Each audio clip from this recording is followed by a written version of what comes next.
You're still grooving, still connecting, still loving, still turning up, still thriving. You still got it, but your immune system, it weakens as you age. That's where vaccines come in. They help train and strengthen your immune response to fight off respiratory illnesses like flu, pneumococcal pneumonia, RSV, or COVID-19. Ask your doctor or pharmacist which vaccines you need. Book in minutes at vaxassist.com. Sponsored by Pfizer. This is the place where sports opinions collide. That is sports. I'm your host, Kenneth Means. Joining me on the show, we have Shelton, Spike, Nick, FIFO, and Q. What up, y'all? What's happening? What's good? What up, though? Glad you guys are on board. We are here once again to recap another crazy week in football. There will not be a discussion about the decision. That wasn't a decision. I'm trying to tell you. I do feel a certain type of way about black athletes who want to be looked at as a role model, like pushing liquor. Hey, yo, I saw a tweet that somebody said, "Yo, black excellence is just niggas selling us alcohol." That's It's the alcohol and something else. I saw that. It's like gambling. It's like Hennessy though. Like, LeBron don't even drink that shit, nigga. You can't like Right. That's what I'm saying. That's what I'm saying. Right. Not even that, bro. LeBron drinking water for him to stay. He drinking wine. He drinking wine at the most. And you know what? You know what? People, that shit costs more than everybody's car payment in here combined. Like, you know what I'm saying? Like, He got a whole wine cellar that could buy half of real estate in Atlanta. 100%. I don't like how he set that up, though. That was bullshit. That shit was scammy, bro. That's corny. Yeah, that's scammy. It was corny. You said scammy? Everybody that out, was some bro. scammy shit, man. Like, because the ticket prices and all that stuff went up. Them people went out and bought Well, tickets. that's and not shit. LeBron's scam. Yeah, Stupid ass that ain't shit. him. That's on them. I'm not buying tickets until they say he's retiring. Like, I would never buy a Utah's Jazz what ticket. people- That shit was probably on resale anyway. Brian got like 2-3 more years anyway, man. He good. It is what it is. He ain't retiring no time soon. I don't get that You know feeling. what people I don't think so waiting on, either. man. I don't think so. To either. promo it like that was bullshit, man. That was Yeah, that it was 1,000. rage marketing. No, they just thought they were about to do something cute and be clever, and it didn't work out, and everybody freaked out, and Corny, man. they had to fix Yeah, that that was shit. Yeah, it was, It's it actually- was just It's brilliant marketing. He did it. He probably sold hella bottles. I mean, of but that. not if you like Ja Morant or somebody is brilliant marketing. I'm LeBron James, considered the greatest basketball player ever. Why, man? Come on, bro. And then the ad was just corny too. Like, he tapping on the glass. Like what the fuck? Like, I didn't even watch the whole ad. I just Like, seen who him approved drink. it? Yeah. yeah. Like, well, you know, Ja Morant might be one for Smith and Wesson, but God. did the decision to show a commercial like that. Come on down to Larry's Guns. Like, what Hey, the hey, can't his decision gonna happen in a courtroom? May the defendant ride. Will the defendant please Y'all ride? wrong, man. Speaking of, he hurt already. Y'all We see, the entitled jury. Like, what? y'all see he hurt already? no. Man, of course. Who pay attention to Memphis sports but you, nigga? You and Glorilla, nigga. That's all it is. I don't. He a superstar. The headline came around. He hurt. He more infamous than famous at this point, Lou. I can give a damn what y'all do. Is he making the playoffs? That's it. He NBA young boy. Not hurt. Anyway, man, let's kick things off with our best performance of the week. But okay, so I don't get the solo shot no more. All right, it is what it is. Oh wait, I was like, hey, wait, all right, there we go. All right, so best performance of the week goes to Drake May and Stephon Diggs.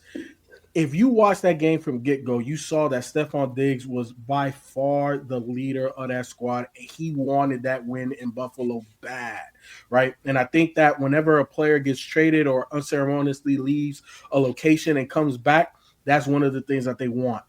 He was fiery, but never. It felt like he never tipped over the boiling point. Like, I feel like he was exactly what that team needed from a fiery veteran. And then Drake May, especially down the stretch, bro, like he looked like an elite level quarterback. Now, I'm not saying he's there yet. Elite level quarterbacks do it from week in, week out, but this is definitely a coming out party for the Patriots, which they snapped a Buffalo Bills 14 game home winning streak. You know what I'm saying? And the way that they did it was in very clutch fashion.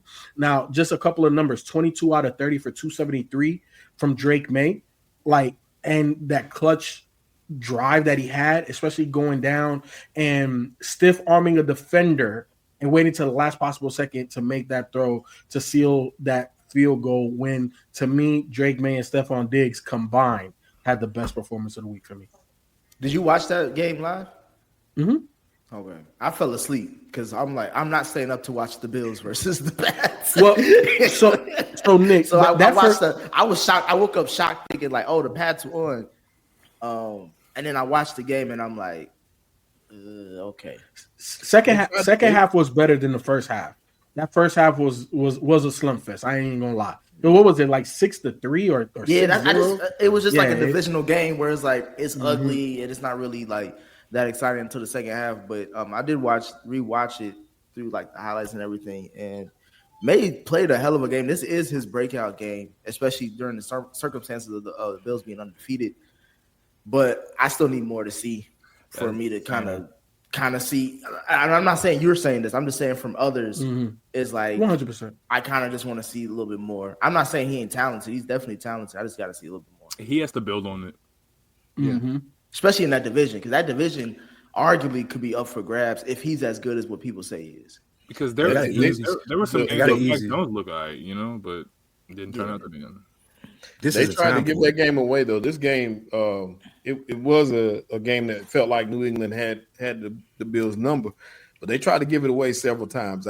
It was one drive in particular. They had about 3 personal fouls on that one drive, and the defense kept stepping up. It was more of a defensive thing for me for New England, though, FIFO, because they really shut down Josh Allen. They shut down Josh Allen and James Cook. But you shut down James Cook, Josh Allen just fell in line. So that's where I get the MVP to for that game. That was the defense, and that's why you bring in Mike Vrabel. True, but you don't win that without a competent quarterback at minimum, and a good quarterback does or can kind of do what Drake May does. An elite quarterback wins the game. And again, I'm not calling Drake May an elite quarterback. He had an elite moment that he needs to build on. Obviously, he was drafted in the first round, and everybody in New England believes in him. And this is why they believe in him, because this is what they see. Like everybody here on the panel says, he just needs to continue to grow from this game. This is definitely a breakout game for him, and now he just needs to prove everybody either right or wrong. If he go back and watch, it's going to be the time for it. Like, because they have a very easy schedule coming up. They play nobody for the rest of the year. So. Yeah, them and the Bills. I said, look, like every game the Bills played was at home against a weak opponent. They ain't played nobody either. But go back and watch Christian Gonzalez. But Gonzalez is who saved. Well, he saved the day. He broke up about 3 or 4 different passes that would have definitely turned the tide in this game. He balled out. So Gonzalez and not sing the praises of 100%, and not just from a coverage perspective in the sense of, you break when the wide receiver breaks. No, there were often times when Josh broke and he was trying to make a play and Christian was on the wide receiver the whole time. 100%. So, yeah. So, look, I'm not discrediting the defense. Football is 2 sides of the ball, and you definitely need both sides, if not one side, to really stand strong to win the game. But at the end of the day, they don't win that game without that last drive from Drake May. So, to me, that's why I said it was the best performance of the week. But, man, look, last thing I'm going to say about this, but the Bills have played the Ravens, the Jets, the Dolphins, and the Saints up until this game. They have played nobody to be 4-0. That's crazy. I don't think they even left the state of New York for like a whole month. It's crazy.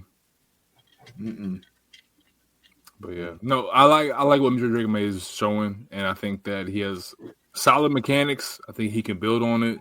There's a couple of moments in there where I was just like, I'm seeing a little bit of some yips here and there, but he also had moments where he had balls of steel, where it's just like, all right, I'm staring at the barrel of the defense, and I'm taking what they're giving me, and I'm going to rely on Stephon Diggs and his leadership to take us. Because it felt like Diggs was just going off pure spite. Like he was just running off pure hatred of Buffalo, and like to me, that's something that you just got to kind of replicate. You know, you and the wide receiver. I'm sure we're going to talk about some other quarterbacks that need to connect with the wide receivers more, but you know, there's something that's definitely brewing in New England's culture with Vrabel. All right, moving on. Let's talk about some college football. This week in college football, we witnessed a few eyesore upsets against some major programs. Number 9 Texas lost to Florida on the road, 29-21. Number 7 Penn State lost to UCLA on the road, 42-37. And the unranked Colorado Buffaloes fell to TCU on the road, 35-21. Which upset loss was the most glaring to you? And do we need to have a conversation again about Arch Manning?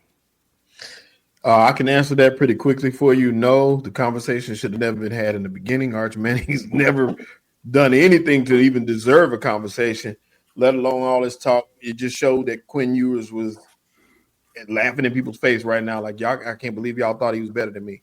And the biggest one, the one that stood out the most for me was the Penn State losing to a winless UCLA team with a coach off the streets. Man, that right there for James Franklin. That's as damning as it can get. That's the worst loss. That may have been the worst loss in the last couple seasons, let alone this week.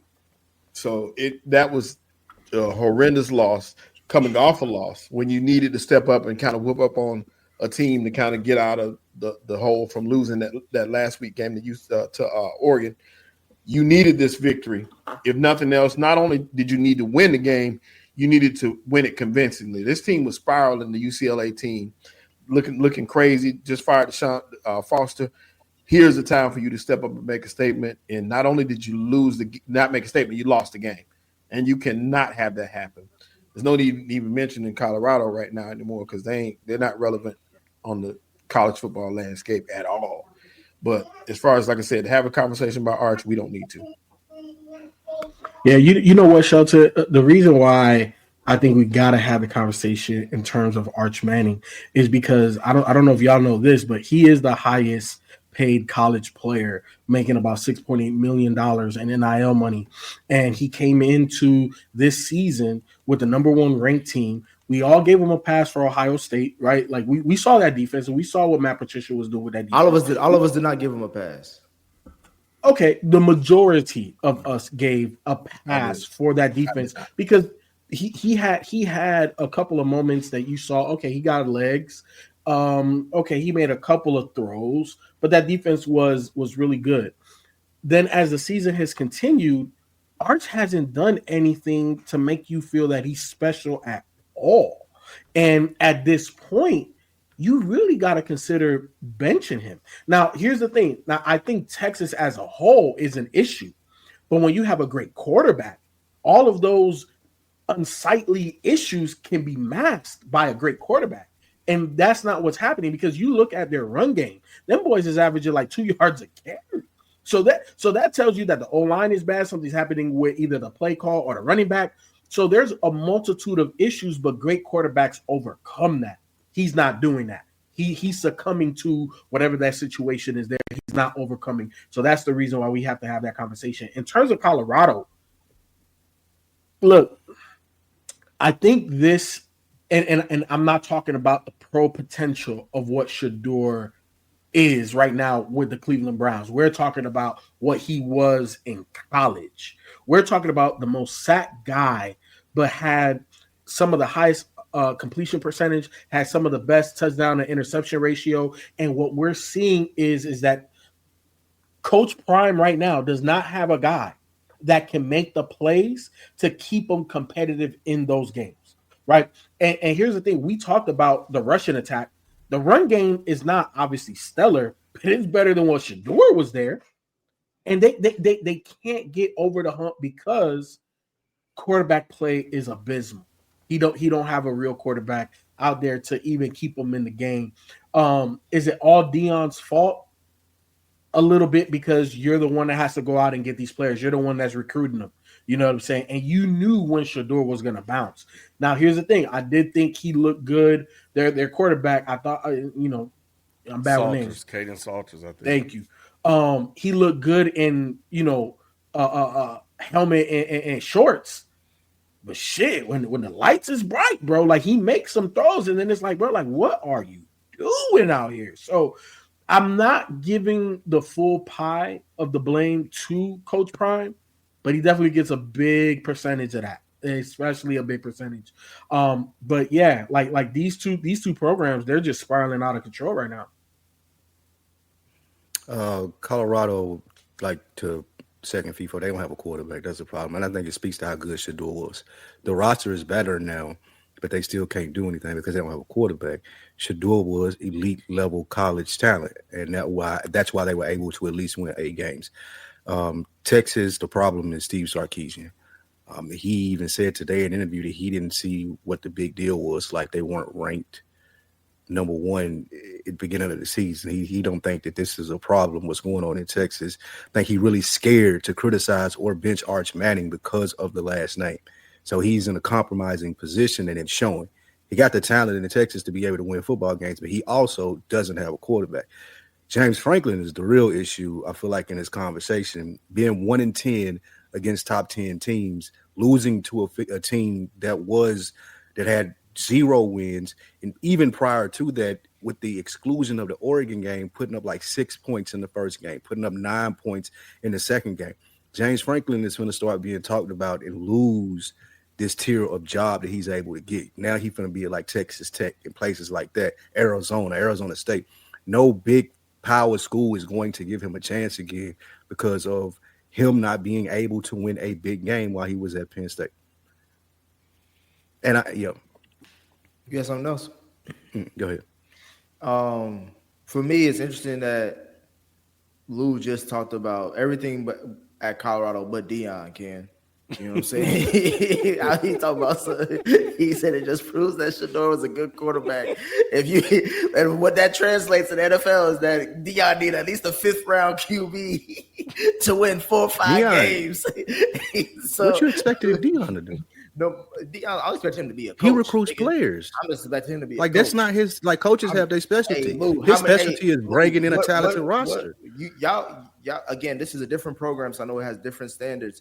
But y'all killing the Alabama head coach for just losing to Vanderbilt when Deion been on the job for about 3 years, bro. And he hasn't had it hit double digits, even with a superstar talent at quarterback, as you mentioned, or a superstar talent at a gadget player on both sides with the Heisman winner.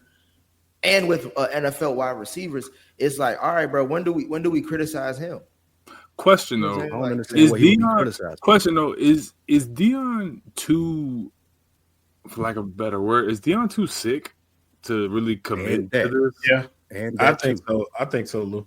I think so. If that's the case, then he needs to leave after this season. Because, bro, I see him in the hospital more than I see him on the sideline now. It's just like it really feels sad. But he could have. But to me, it's like he knew what he was dealing with going into this season. It wasn't like these blood clots came out of nowhere. It wasn't like he was, you know what I'm saying? He was dealing with the same injuries that he was dealing with last season or towards the end of last season. He's dealing with now. So again, he's still coaching, so I got to still judge him as a coach until he stepped down. But I think this is his last season because I don't think he wants to lose like that. James Franklin, to me, should have been fired after last year. I don't know why they brought him back. I don't know what they thought was going to be different. Him losing to UCLA is just more of a stain, like you said, Lou, on his resume to where he can't never probably coach again in the Big Ten or the SEC or a big program. This is going to be go ahead. I was going to say, Sheldon, hold on. I know you got something to say, but this is going to be an episode where we have a lot of conversations about a lot of people. All right. Ken, you might as well should have called this the conversation episode. You know what I'm saying? Conversations with with an angry black man. Ain't that what what's his name? What's that nigga name? Emmanuel Acho. I want to talk about Arch. I'm gonna tell you right now. If I've said this at the beginning of the season, Lou, if you want to sell your stock on Arch Manning, do it now. This is gonna or if you want to buy stock on Arch Manning, do it now. If you want to sell it, do it now. This is the easiest time to do that transition. I told Lou, and Lou was making fun of me. I've been paying attention to how they've been developing this kid as a quarterback from they was talking about him in high school. I think that this is going to be a long process to get him to where people, not saying like he's going to get to the stratosphere that people are going to get him to, but I think it's going to be a long process. And I'm more interested in seeing if people are going to really wait it out with him, because I think we've been spoiled by certain quarterbacks that come out the gate hot, especially in college. Good quarterbacks. We've been spoiled that good quarterbacks come and that game can translate. He's just not good. I don't think people are automatically always going to have to start off good to be great. You know what I'm saying? Like sometimes that just develops and it comes over time. Your favorite quarterback or somebody's favorite quarterback, Tom Brady, is a prime example of sometimes a quarterback just needs time. Look at even Mac. Look at what we're witnessing in the NFL with between Baker Mayfield, Sam Darnold, Mac Jones. It's like, bro, sometimes you just need to be developed into a system. And I'm not going to criticize a QB who hasn't even finished his full first season as a starter, or he's playing against big programs for the first time, because as y'all mentioned, he's never played against big competition until he got to Texas. So, hold on. Ooh. Did you say what?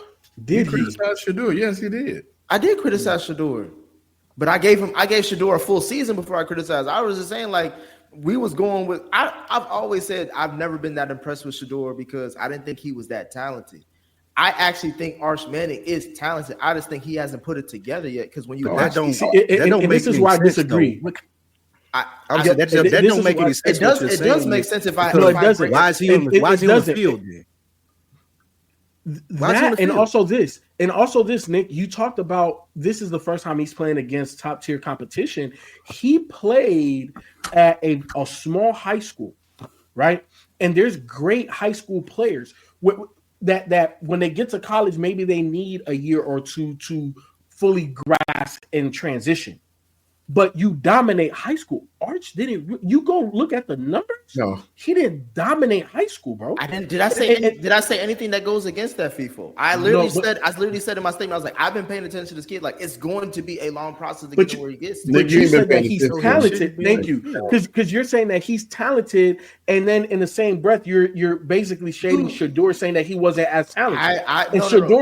Shedeur arguably in high school was more talented and obviously has had a way better college career at Jackson State and at Colorado. But there's three things that you just said that don't make sense to me. One, you acknowledged that Arch was talented in the Ohio State game where you said he has legs and he can make some throws. So clearly you see talent too. The other thing with Shedeur, I said Shedeur was a first round pick or should have been a first round pick. We all watched the draft live and we were all shocked about how far he fell, even on that first day, let alone where he actually ended up getting drafted. So I never said Shedeur was shitty. I just said I don't think he's that good as what Lou thinks or what Shelton thinks.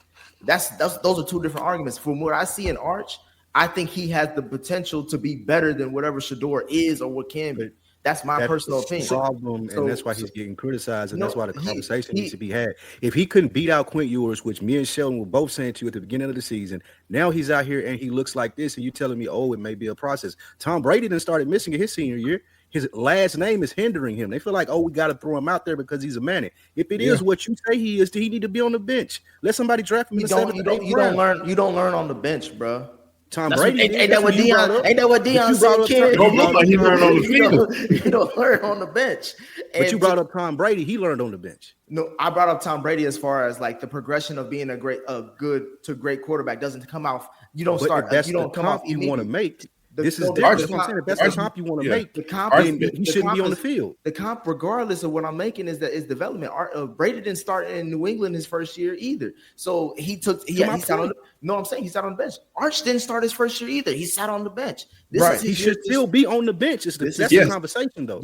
I don't think that's fair because when we did the whole Shedeur conversation, we watched that over a year and we gave him a year. At least I did. I was never saying Shedeur was going to be anything until I saw it. That's what I always say. I was like, I don't think he's that talented, but he's going to prove me wrong in these games. When he started any of those games, he never looked as bad as Arches looked. I disagree. Right. He always looked like he had you ain't watched them games, so Nick, Arch is missing the gimmies. No.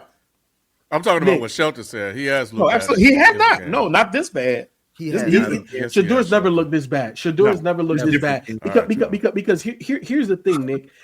I don't disagree. I do think Arch has physical gifts, right? He has the prototypical size for a quarterback, right? What is he, like 6'3"? You know what I'm saying? Like two and change. Like, he has the prototypical size for a quarterback, and he has, in my opinion, better than average legs. He's definitely a better athlete than what Shador was, but Shador didn't miss the gimmies. Shador made plays. Shador was clutch. When I'm watching Arch, Shador was a better college quarterback. So when I'm watching Arch, it's like, okay, be consistent with something. And that's the thing. And that's the reason why I said I don't disagree with your take on Steve Sarkisian being a big part of it, right? And I also talked about the O-line. I talked about the run game. I talked about the team. The team is in disarray right now. But again, a good quarterback, and I'm not even saying an elite level quarterback. I'm not even saying a really good quarterback. I'm just saying a decent quarterback is going to get the gimmies, dog. And when you got legs like that, you're going to make some type of plays, and he's not. I've seen him make some plays with his legs. I'm just saying this. Bro, he hasn't played even 6-7 games. Like, he hasn't even played a full season as a starter, even for college football standards. Like, but you haven't seen enough flashes, though. No, there's not enough flashes. I'm saying this, and I'm only saying this, and y'all don't have to agree with this or not. Can y'all wait till the end of the season? Nope. If y'all don't, Nick, let me tell you the problem with what you're saying. If shit turns around by the end of the season to where they're in the playoffs. They're not going to be in the playoffs. Let me tell you, take 3 years, 4 years. If they win these next few games that they got, it's going to tell me everything I need to know. They're not ranked. Nick, let me tell you. They're not ranked. Nick, let me tell you my problem with what you're saying. You didn't give him time to develop when you said that they were going to tank for him at the beginning of the year. You said they should be tanking for him already. You already crowned him as being the should tank for Arch. You've been saying it. You said it the whole time. When did I say tank for Arch? That's what I'm asking. I've always been an Arch supporter. That's what I'm saying. Like, me being an Arch supporter is me being an Arch supporter. I'm through and through an Arch supporter. I never said tank for Arch. Now, if a team wants to tank for Arch, then that's fine. I think they'll get a good quarterback. I'm saying like where he's at right now, he needs to be developed to where I believe he can get. So, Nick, are you saying, all right? So, is everyone saying here? On a spectrum between he's a project, he's good, and they're not using him right, and then he's playing bad. Like, where's everyone sitting at with Archman? He's a project that's playing bad. Project. Yeah, I'm okay with him being a project, but he shouldn't, like, if I'm Texas and I have the team that they had to be ranked number 1 in the beginning of the season, you don't put projects on the field. You let him sit and do what Nick is saying. He shouldn't be on the field. No, I'm saying he should be on the field. That's the best way for him to learn. I feel like with where he has to get used to this if he wants to be the quarterback that people say he's going to be, or that I believe he can be. Isn't he going to be here for 4 years? Like, you think he's going to I don't think 4 years. I don't think 4 years, but I'm saying at least 3. Things for the way things look right now, he might. He's a red shirt. He's red shirt. Yeah, 5th year. Yeah, he's going to be there 5 years. I think he's going to be. I think he could be there. I think he'll be at Texas for 2 to 3 more years, just because I think that's what it's going to take for him to get to that pro. And that's around the time that you're supposed to go to the league anyway. So, like, I'm fine with where things are at, bro. Like, yeah, it looked ugly. I'm fine because not if you play for Texas, bro. It's not fine. First of all, for Colorado, if you play for like these others. What was the last good quarterback Texas had? You talking about Colt McCoy? This is the first time Texas ain't been ranked since like 2019. What are you talking about? And you're ranked number 1. When was the last time Texas had a good quarterback? I like Vince Young. That's a long time. He was highly considered that a good quarterback. You consider that a good quarterback? Better than Arch. Yeah, he made the playoff. Quarterback. That's not. Is that saying? Does that mean he's a good college quarterback? Yeah, he's a good college quarterback. Program. Yeah, he's a good college quarterback. You can't tell me that y'all don't give a fuck about Arch and just say Quinn Ewers better than him when y'all don't even give a fuck about Quinn Ewers. How far did Quinn Ewers take them last year? That lets you know how little we care about Arch. Him and Arch took a deep playoff Arch to it. Arch was like a chain When do we not know? Do we not remember Quinn? Did Quinn not get hurt and he couldn't play a few games? If they would have lost them games, they wouldn't have got. They wouldn't have liked it. It was a few games. We doing Quinn Ewers deep dives, Ken. Come on. Yeah, I know. A quarterback that went in the 7th round, right? I think he went in the 7th round. That's what I'm saying. Hey, real quick though, Ken, on the college note though, we got to give a shout out to Miami though, because Miami's been balling. And Carson Beck, that's who we need to be talking about. And what about hold on. And Mario Cristobal too. Yes. Shit, the head coach. Because when you watch Miami, it feels like the old you. That defense is flying around. They got playmakers on the outside, and they are creative offensively. So Mario Cristobal deserves a big piece of the pie there. And a big thumbs down to the UNC program. I can't believe Bill Belichick is making a fool out of himself like this, having that girl on the sidelines during games. I can't believe it. I believe it. I see it. Man, I thought that was free money for Belichick, man. That's crazy. I don't know. A part of me feel like he could turn it around. So I'm not talking about this season. This season done. Man, I'm talking about bail bonds bag. The only thing getting turned around. Whoa.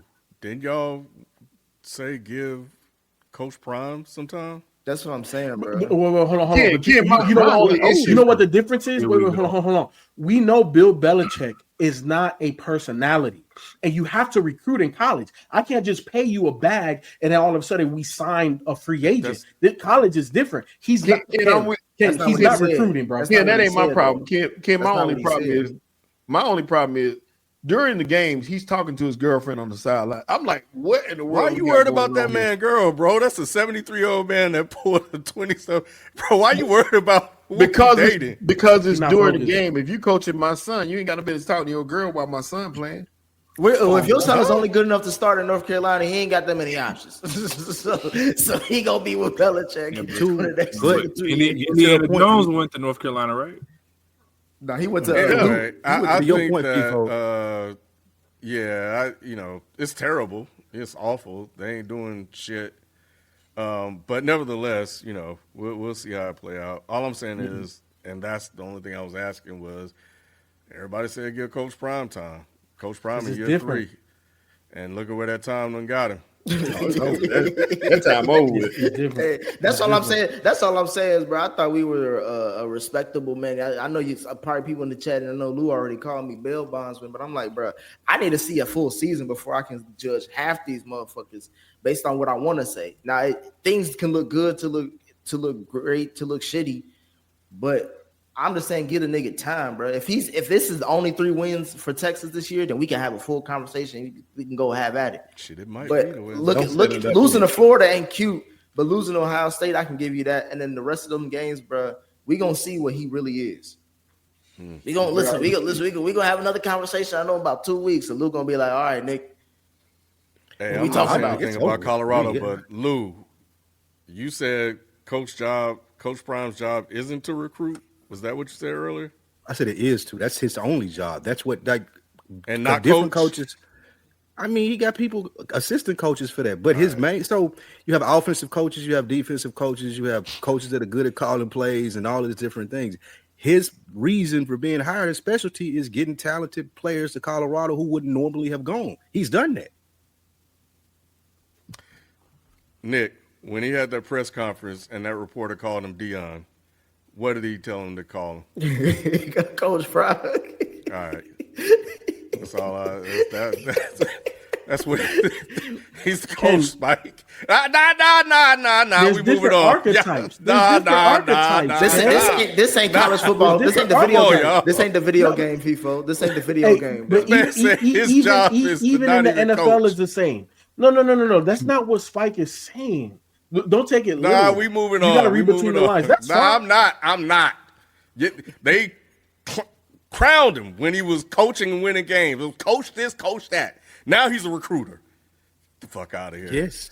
The San Francisco 49ers, led by Mac, don't confuse me with Mike Jones, won a much-needed divisional matchup on the road against the Los Angeles Rams this past Thursday night in overtime, 26-23. Are the 49ers the best team in the AFC? And do we need to have a conversation about Sean McVay? NFC. Must be a different world. And do we need to have a conversation about Sean McVay? Let's go. You're still grooving, still connecting, still loving, still turning up, still thriving. You still got it, but your immune system, it weakens as you age. That's where vaccines come in. They help train and strengthen your immune response to fight off respiratory illnesses like flu, pneumococcal pneumonia, RSV, or COVID-19. Ask your doctor or pharmacist which vaccines you need. Book in minutes at vaxassist.com. Sponsored by Pfizer. First of all, I'll take this, cause I told y'all we ain't worried about that Ram shit, bro. Like y'all was don't do that, Q. Y'all was gassing it. Y'all was gassing it. It was very unbecoming of you, Nick. Personally, I felt like I'm just saying, Q. Don't say this on this day on this review of football teams. We are not worried because we gonna get your team to make this look team like okay, y'all both may be in the same boat. Nobody's worried about the Rams, and nobody should be worried about the Rams at all. Especially when you got Mac Jones at all. When Mac Jones beating you, what nigga? Come on, bro. First of all, shout out to the two perennial. I can't even say that they're two perennial chokers because it's just Kyle Shanahan that chokes all the time. Sean McVay got himself a ring, and Matt Stafford is stamped as being a great QB. But beautiful game plan with the fact that you have a laundry list of injuries for the 49ers. And Mac Jones toughed it out because he ain't trying to give Brock Purdy that job back. I'm sure he was bruised up and hurting the very next day with that leg injury because he was yelling in agony when he went down. I thought it was damn near knock on wood. I thought it was Achilles. I thought they was going to carry him out in the cart. Yeah, I thought it was Achilles. I was like, damn, man, he can't catch a break. But he toughed it out, warrior, soldier, and went back in there, John, and put together a game. Him and I don't even remember the name of the wide receiver, but Kenyon Bourne. Yeah, Kenyon Bourne. Yeah, Bourne. Playing like Jerry Rice. Kendrick Bourne. Yeah, Kendrick Bourne. Yeah. Man, he possessed by the spirit of Jerry Rice and shit, just going crazy the entire game. I was worried about the Niners because clearly that laundry list of injuries and waiting to see if they were able to, just weather the storm, maybe win the next couple, and then Brock get back in there. But now we're in the territory of, does Mac Jones have a better command of this offense than Brock Purdy does? I think it showed you that 1 week can change your entire destiny. And Kyle Shanahan keep getting lucky with these backups because at some point they ain't gonna be there. Honestly, Q. That's what I was about to say. I don't know if that deal that they got him on crazy. I think he wanted Mac Jones out the draft. That's nuts. But my thing is with Kyle Shanahan, I think it's a gift and a curse. Because he could get you to a game, you could get there, but you ain't gonna never win. It's like, do you take that deal? But also Kyron Williams, Nick, done. That's what I'm saying. That was my whole thing. Because you over here talking about Mac Jones, and he did play a hell of a game. But I think two things can be true. Mac Jones played a hell of a game, and Kyron Williams lost him this game. Because how do you fumble at the one? That's like to me, Q. We're talking about this game differently. And you're not really even blaming Sean McVay if Kyron Williams does not fumble at the one. He could do anything else but fumble at the one, and they win this game. You know what I'm saying? So that's why I'm saying. I don't have no problem with Sean McVay. Everybody's on there's a little rift happening on Rams social media where they're starting to be like Sean McVay's too conservative. I don't think I've ever heard that before this last year. People have some clock management issues with Sean McVay. I don't really see that, so maybe I'm not as tapped in. So shout out to all the Rams fans, all 25 of y'all. But the thing is that when I see Kyron Williams fumbling at the 1 yard line, that is just a cardinal sin. That cannot happen. And he's done it multiple times. Like Sheldon, he fumbled twice in the Eagles game last playoff. Right. Can't do it, man. Cannot do it. I get you with that. That's why I'm saying this was more of a Rams loss than the 49ers win. I think this was more of a win for Mac Jones and saving his career and arguably giving Brock Purdy things to sweat over. But I think Brock Purdy's fine. He's like, look, nigga, I got paid. They gonna have to still pay me, run me my check if they start me or not, nigga. So I think both sides are gonna be all right. But I am going to be leaning on that side of the Rams Twitter or wherever fan base that says Sean McVay is getting a little bit too conservative and safe with some of these calls. Because I'm like, bro, if I got Matt Stafford going against Mac Jones, bro, I'm putting the ball in the best quarterback's hands, bro. Like, we gonna get this. And I'm not even just saying about this game because, again, I know it was a fumble at the one, but I'm even still hurt about that Eagles game where they needed just a touchdown to win. And he was just trying to kick field goals when field goals and still special teams for this team is not good. That's one thing to be concerned about with the Rams. Y'all can't even trust y'all field goal kicker to kick a fucking to make even a kick. So I think McVay is still a good coach. I think that when he won his Super Bowl, they had a very talented roster. I don't think that he thinks his roster is that talented now, which is why he's more conservative and tries to lean more on him versus his players. So that is a problem, but I still think that he's one of the best coaches in the league. Where he's at on that list is a conversation. But when we're talking about best teams in the NFC, I think the Bucs have to be considered. Baker Mayfield is playing MVP football. They have a talented rookie running back. Rookie receiver. Yeah, their defense is really good. Bucky is good. I don't know if he hurt though. Something happened. He's still hurt. I think he's still hurt. I think he's out. Yeah, when he's out and he's playing, he's in consideration now for one of the top backs in the league. So I think people are going to start having real conversations with Baker running for MVP and the Bucs being one of the best teams in the NFC. I think when I watch this game, number one, Kyle Shanahan getting lucky is a crazy statement to me because we've seen Kyle Shanahan have plenty of success with a plethora of quarterbacks, people that we thought that were mediocre, and then they get into that system and they're above average. You know what I'm saying? So for me, Kyle Shanahan, we already know he's one of the best quarterback whisperers that we have in the league since he's been in the league, whether he's an OC or head coach. So him having, and also to Spike's point, he wanted Mac Jones. You know what I'm saying? The organization wanted the guy that is in Dallas now that, I thought he ain't even in Dallas. Big arms. He's in Los Angeles. Wow. Chargers. Okay. Oh, yeah, that's right. That's right. That being said, I do think McVay got a little too conservative with that run on that fourth down conversion. I think going forward was the right call. I think the play call itself, you could have got a little bit more creative with that. You could have rolled Matt Stafford out. I agree with you, Nick. You got a top 10 quarterback in the league. Put the ball in his hands and make him make the decision as to how we're going to win this game. I think McVay is still one of the best coaches in the league. Can we nitpick? Of course. And I think that's what we're doing. Like, let's not try to take this moment in time and make it his whole career. Like, let's not do that. Let's not be prisoners of the moment. McVay you would take McVay over every head coach except for like a handful. Like, come on, let's be honest. You're not taking him over Andy Reid, maybe Jim Harbaugh in the moment right now. You're not going to take him over. I'll take him over John. You definitely take him over John. You're not probably going to take him over Kyle Shanahan and maybe one or two other people, and that's it. Yeah, he's one of the first. Yeah, he's definitely one of the first. He's a top tier guy. So look, I'm not worried about the Rams. They've shown me enough on defense. I think they'll be fine. Kyron Williams, I think he is cooked. I think they definitely got to drive a running back this upcoming season or sign somebody or do something. Matt Stafford, even with the bad back, I thought, he wasn't going to look as good as he looks. And he's definitely looked better than I thought he would this season. I'm not worried about them. I think that as long as they can get into the dance, whether it be a wild card, if they win the division, I don't know if they'll win the division, but obviously they're still in the running for that. I think they're fine. I'm not selling the Rams stock. And here's the thing. I think that we also have to give a lot of credit to Kyle Shanahan.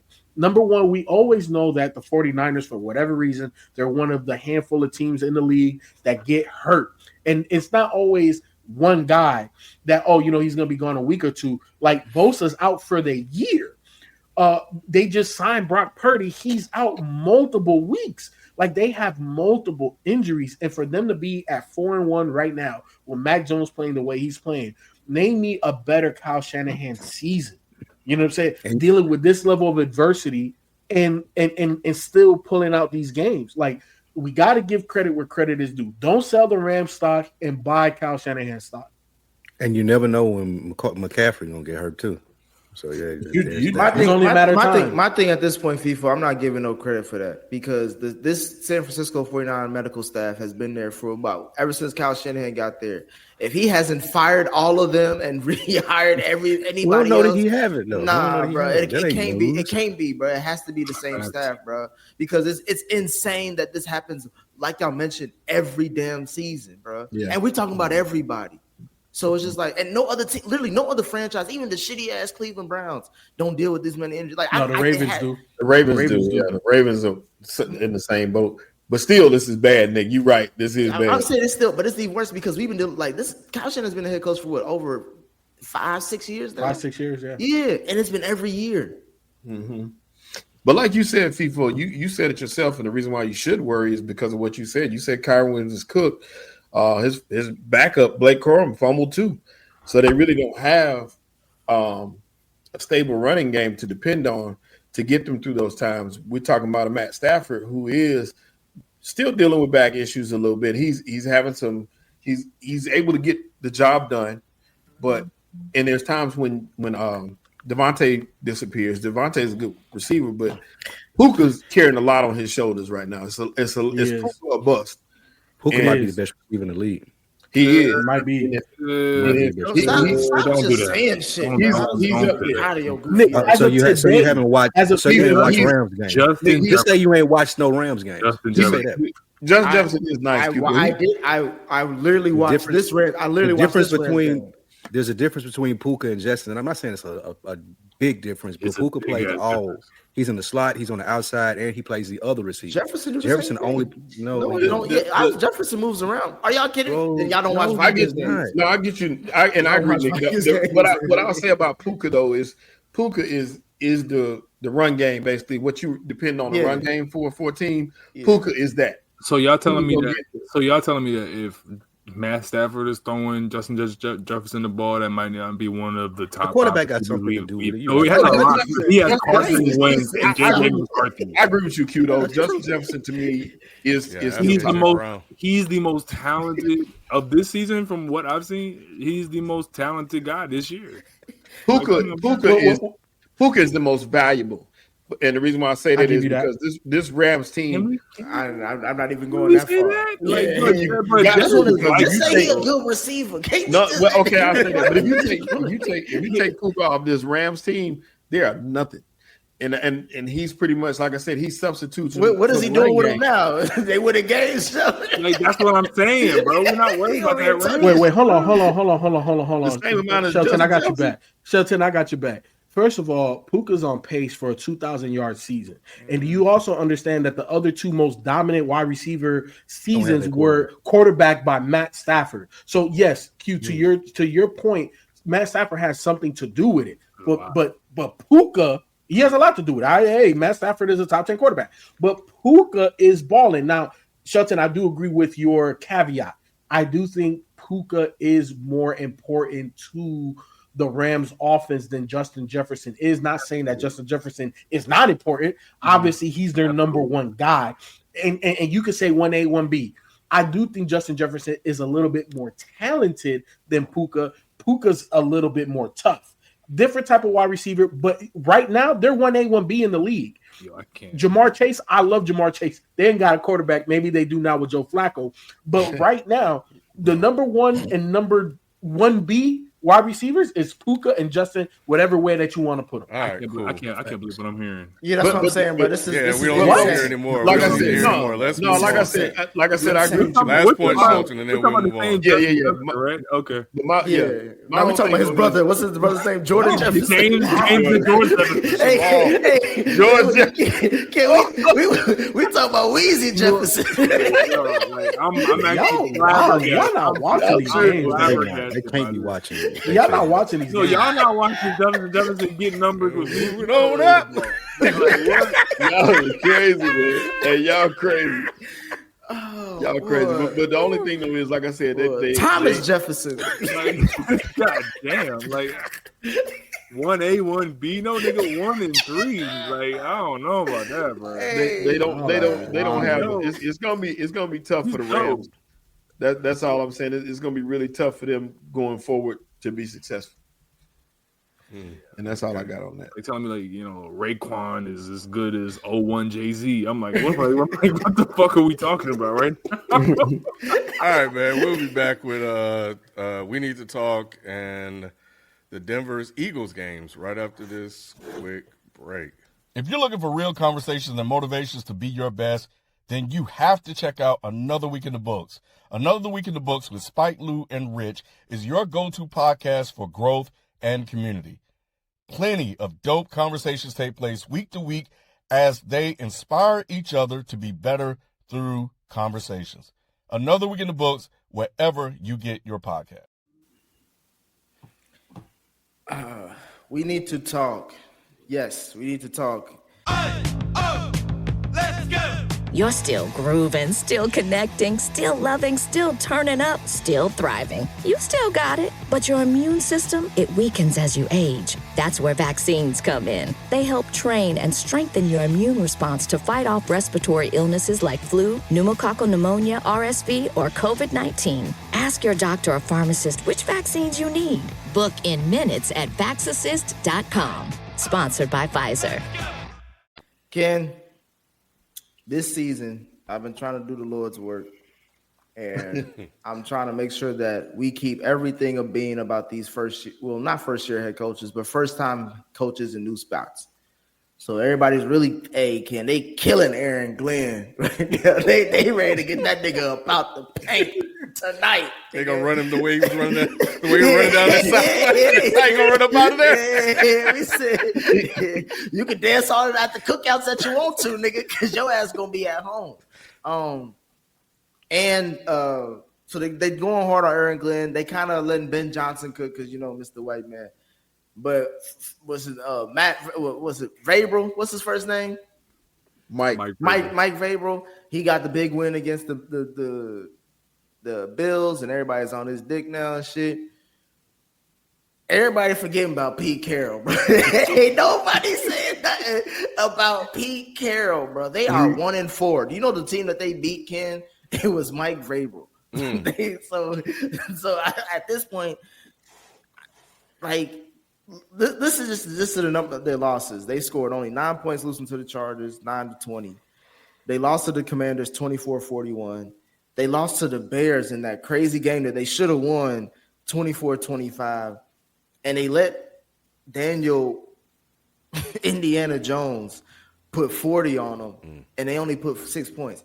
They drafted a running back with a top 10. So, do you know who drafts running backs with top 10 picks? Those are Super Bowl. They're supposed to be Super Bowl caliber teams, right? You got everything else on lock. You got everything else on lock. These niggas don't have an O-line for this Michael Myers stance ass running back. They got the balled out though. Did he? Did he not? This last game? Did he not? You sure you're not talking about two games ago? Yeah, this is not it's this game. Was it the last game? Because they only scored 6 points this game. So I'm only supposed, if I can only count on my top 10 running back or whatever the fuck my top pick for every other game, then that says a lot already. But Pete Carroll need this smoke. I'm sorry, bro. Where's the defense at? Where's the defense at? Where's the this supposed to be the best head coaching division in the NFL? Because some of these niggas are skating by, and he one of them. Because I ain't seen shit. Especially if niggas is coming at Aaron Glenn for no wins. People need to come at Pete Carroll for one win. And Pete Carroll doesn't have a quarterback. He don't have an offensive line. He got Geno. What? Geno had the most interceptions in the league this year. Geno is not good. The line is not good. Their best player has been hurt. Hold on, Lou. One thing, because Ken, this is what Lou and them forget. Who is the president for the Raiders, the organization? Tom Brady. Who was his apprentice that was in college last year, kid? Was that not Shador Sanders? Mm-hmm. Did they not have a chance to draft Shador multiple rounds and take care of their quarterback situation? They did not. They chose Geno was going to be good. Geno scammed them. That's what happened. They chose Geno Smith, over Shador, which means that they could have upgraded at QB, which means they trusted Geno to run this team. So I ain't giving them no fucking ounce by saying it's Geno Smith. But he can't. No. And actually, I don't even think it's Geno. I think it's Chip Kelly offense. To be honest with you, I think it's terrible. And they don't have their best player. I'm so many excuses when you didn't say Pete Carroll. He the head coach, bro. Pete Carroll, 80-year-old. Anytime something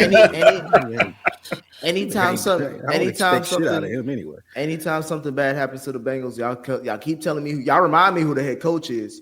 Anytime that something happened with the Giants, y'all remind me. Pete Carroll in the same conversation. I'm saying that we need to hold coaches accountable for man losing. That has a Super Bowl and a national championship and who's going to year Hall one. Of Fame. Wait, hold on. First year. So in year one, without any expectation, like nobody thought that the Las Vegas Raiders were world beaters, right? Like a fringe maybe wild card team if they put it all together. But like Spike said, their best player in Brock Bowers has a ligament issue. Like, and he's playing through it, and the doctors are saying, bro, you need rest. And he's like, nah, he might as well get it. I don't disagree. I was about to say, Lou, I'm sorry, bro. I thought we waited months over the summertime and during the end of basketball season for football. I thought this was talking about grown man sport. And in the words of Young Thug, whoop-de-doo, nigga. I can't Everybody got injured, nigga. Don't come at me talking about some shit, nigga, this, nigga, that. Make excuses. We paid. They brought him. They brought Geno. They drafted that running back to win fucking football games. They ain't. I know you not talking. And the Bengals are dumb trash. Like, why are you not talking about them in their situation? What is that? Your smoke is misguided. No, it's not. This smoke is crazy. Yes, it is. You want to give Arch Manning, who you said you saw be good in high school, a lot more time, but you're talking about somebody 5 games in who has a Hall of Fame career on arguably one, and he's coaching one arguably the worst franchise in the NFL. And we 5 games in, and we need to have a conversation about it. You said he's a Hall of Fame coach, Luke? Thank you, Ken. Come on. Is he not? What's his record? Only 2 coaches that have. He one of only 2 coaches. Did he win a Super Bowl? Yes or no? Is he going to win the Super Bowl this year? He got a national championship and a Super Bowl. Who else got that? We're talking about Hall of Fame career. How's that helping him this year? We're not talking about right now. But he has a Hall of Fame career. That's in the past. To question him after 5 games is insanity. I'm saying this, Lou. What happened? What happened? This is like hold on. This is like questioning. But we need to give Arch Manning when he went to the Cowboys. Arch Manning's not 88. Ken, this is like questioning Bill Parcells when he went to the Cowboys in terms of his Hall of Fame career. Did he do anything with the Cowboys? Nah, he got him Tony Romo, and that's about the best thing he done did. But he still went to the Hall of Fame. Pete Carroll's going to the Hall of Fame. What is we talking about? No. See, y'all don't be listening. Yes, what I'm saying. I didn't say he wasn't a Hall of Fame coach. Mm-hmm. I was asking if he was a Hall of Fame coach, and since he's a Hall of Fame coach, why in the hell he only got 1 game with a quarterback that you guys said was revived and had resurged? Brought from the dead with the same guy. It's the same quarterback. Didn't he coach Geno in Seattle? He did. Geno was a scammer, and I think that's more Chip Kelly. Oh, Jesus. Geno was a scammer. Would you still take Geno over Dakota Prescott right now? You said that last season. No. He said it last season. He said it last season, and now he looking like a goofball looking up. They say it up there. He thinking about it. I don't know what you're looking up for. Jesus ain't gonna give you the answer. I don't know. I don't know that Geno wouldn't be good in Dallas. I don't know that Geno wouldn't be good in Dallas. Spike got the MVP. He chilling, so it's all good. All right, man. Let's get to this game, man. Oh, man, let's talk about the Broncos and the Eagles. The Denver Broncos pulled off an upset win on the road against the Philadelphia Eagles, 21-17, after being down by 14 points entering the fourth quarter. They turned things around by shutting out the defending champs in the final quarter and scoring 18 unanswered points to seal the victory.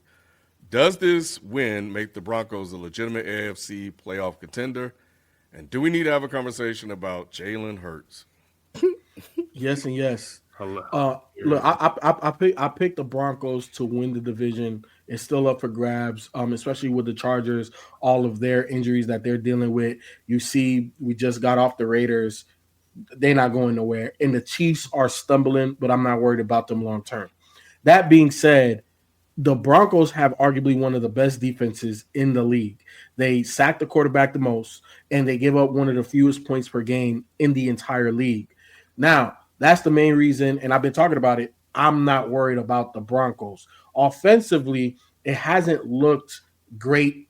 It's looked good in spots.